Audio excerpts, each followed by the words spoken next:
Bonjour, je m'appelle Viviane Cangeloni et je voudrais partager aujourd'hui avec vous les fruits d'une recherche qui me passionne. Elle est basée sur une histoire vraie, la mienne.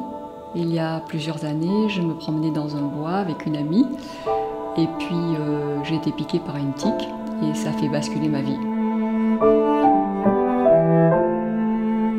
Alors voilà, me voilà malade du Lyme, dans un sentiment d'impuissance, dans un quotidien extrêmement difficile, dans une errance médicale et des douleurs, des fatigues. Et en même temps, je suis thérapeute, je suis astrothérapeute. Et ça, c'est le deuxième versant de mon épreuve. Parce que j'ai une vision qui est du côté de l'évolution, de la compréhension, du libre arbitre, des prises de conscience, pour que les forces de vie soient pour nous et qu'on soit dans un sentiment de cohérence avec l'univers. Et moi, je me sens perdue.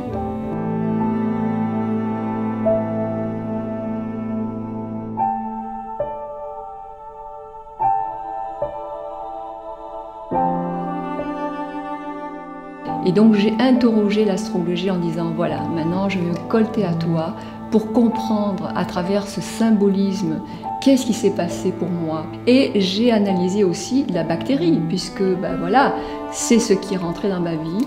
Qu'est-ce que c'est cette bactérie? Comment elle vit? Comment elle se développe? Comment elle attaque? À quel symbolisme elle est reliée? C'est-à-dire comment nous on la symbolise?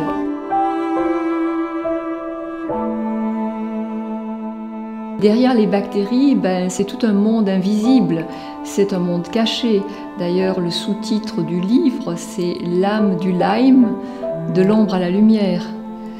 Donc qu'est-ce que c'est que ce monde caché, ce monde invisible, et en quoi il peut rentrer en résonance avec notre propre part d'ombre? Cette partie-là est extrêmement importante puisque nous sommes un corps, un esprit, un cœur, un psychisme. Nous avons une aspiration de l'âme, nous sommes des êtres globaux, nous ne sommes pas simplement du physique.